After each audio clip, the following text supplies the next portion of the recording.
This is the Friday, March 22nd, 2013 version of the Market Plus segment. Joining us now is Naomi Blohm. Naomi, welcome back. Thank you. We got a little short on the show talking about hogs. We were talking about there's some bearish sentiment. They've been in a slide. They're not getting a whole lot of love. Would you be able to go into a little bit more detail what sort of price ranges we might be looking at here in the short term? Absolutely. So on the April contract, we're down near the 78 area. It's really oversold technically. If there was any positive news today, it would have allowed for a nice little technical bounce come Monday, but we didn't get the news. So we might see the market slide a little lower yet, potentially down to 77, 76. However, on a retracement point, we might see the market go back up to the low 80s, mostly due to short covering, and then any sort of positive cash news would really get the market hopping fast. The other thing that's happening in the hog market right now is that our exports are not quite as strong as they were, and again, it's because of that U.S. dollar being higher. Now, Japan is one of our biggest customers. They take 20% of our pork product, and their yen has come down, and with our dollar up, it's not quite the best thing for them to be importing from us. So I think they're only buying what they need to get by, just in the short term. So the hog market, unfortunately, has a little bit of a battle ahead of it, but I do think that there's going to be a light at the end of the tunnel. We will start to see demand pick up once we kind of get through this slow period. And the other thing, too, is that in the stores, the product is going to really become cheaper, and the consumer is going to see it soon.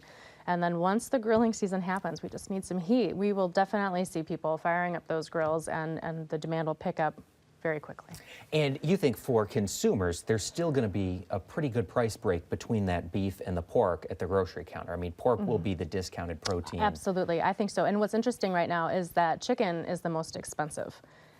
Interesting. Isn't that interesting? Yes. It really is. And so there's been discounts on the beef, and then the pork will be cheapest. And I think because pork and beef have been so expensive for so long, and chicken has been the cheapest, people are ready to go at the pork and the beef again. We just need the heat to make it happen. Get a little something different on the plate once it's worth standing outside to grill, which it doesn't look like that's going to happen but we in the need next to have week or it two. soon. Right. Okay. Right. Well, now we do have some great questions from a lot of our viewers, and one of them, we touched on this a little bit, it comes back to dairy.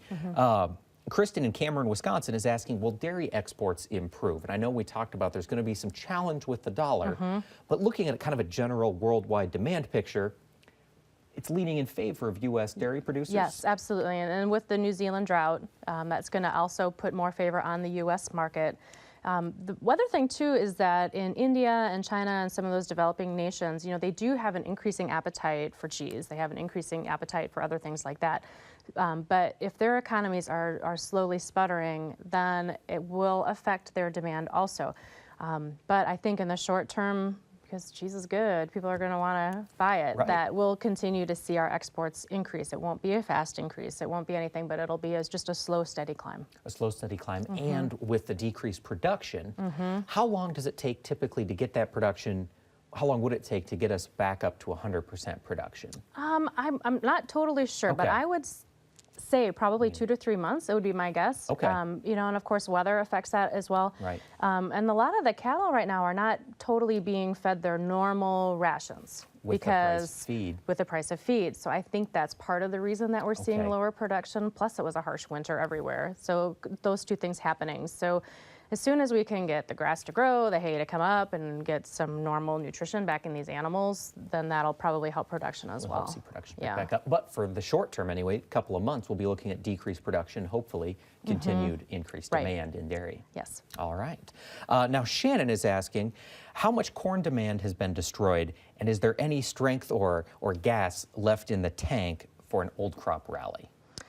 That's a really good question. As far as demand being destroyed, it's only a short-term destroy, because corn is something that will be king for a very long time. And as soon as prices go a little lower, I could absolutely see China coming in and buying the most corn they've ever bought, just because of the value of corn as a product.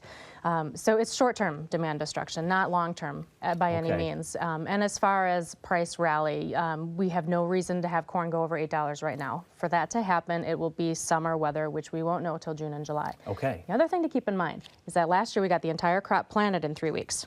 Okay, so when the heat hit in the summer, the whole crop got decimated at once. This time the planting is going to be a little bit more spread out. So when the heat comes this summer, maybe one portion will get burned up, but the rest of it won't. So Sure. it's going to be a very different growing year, which is going to keep everyone on edge. We'll have a lot more distributed risk than we Yes. did last year. That's a really nice way to say that. Yes. Okay. Well, thank you.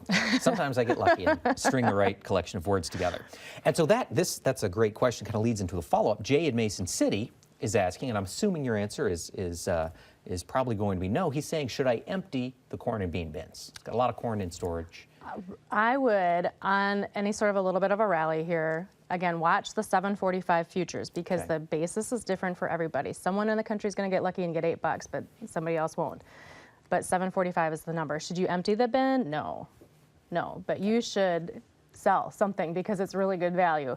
But definitely hold on to something, because what's interesting too is that basis all the way out to September is still positive, and we don't ever have that historically. So that's telling us that the market already knows that we are not having an early planted crop, and so they are wanting to stagger supply out as Sure. far as they can. So there is a whole lot of room for prices to potentially go higher, barring weather circumstances later, though. Okay. Yeah. And now Jay asked an interesting question about emptying the bins, at least by September, October, November of last year.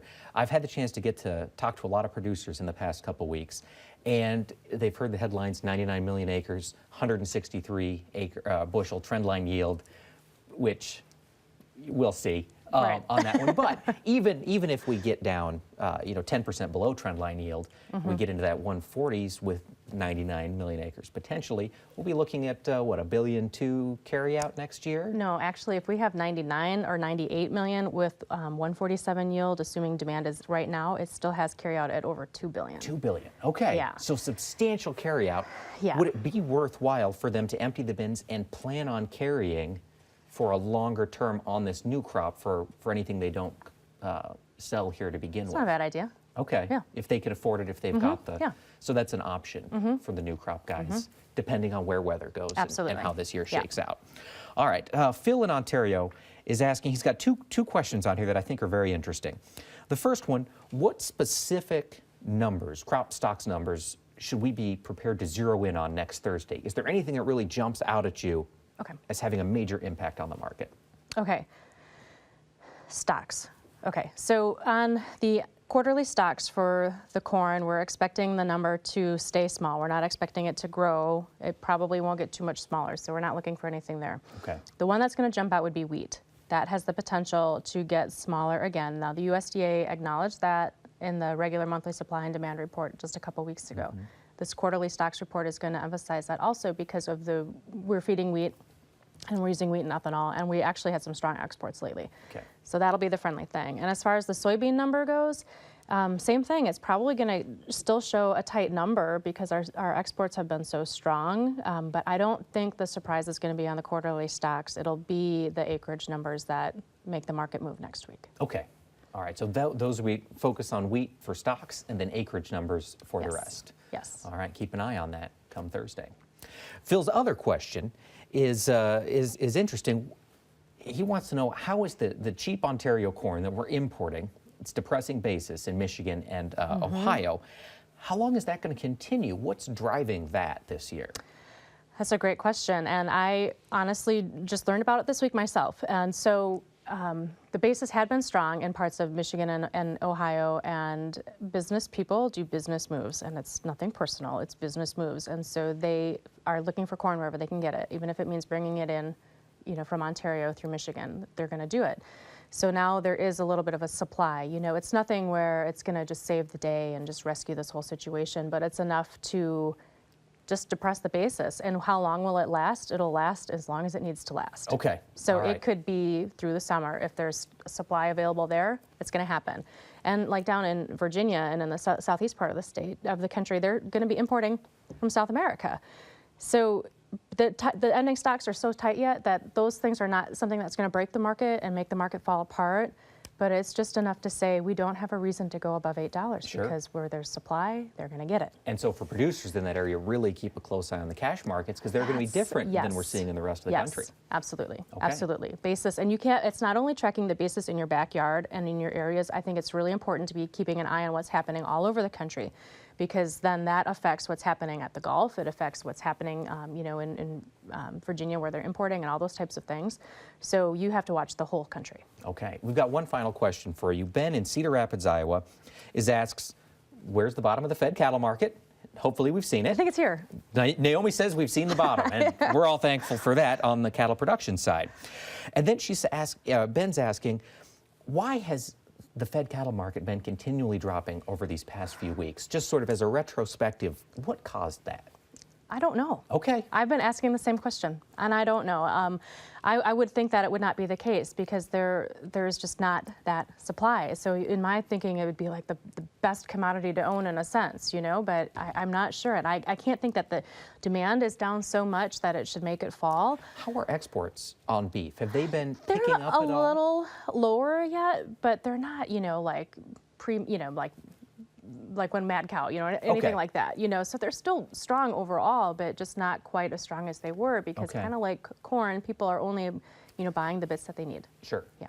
Sure. All right. So we've seen the bottom. Now we just need that demand to pick up in order Yes. to climb this market. Yes. Well, thank you so much, Yeah, Naomi. thanks for Really having me. appreciate you Yeah. being here with us today. And thanks to all of you for sending in your questions via Facebook and Twitter. Please continue to do so. We'll continue to have experts answer your questions. So with that, thanks for watching the Market Plus segment. I'm Mike Pearson. Have a great week.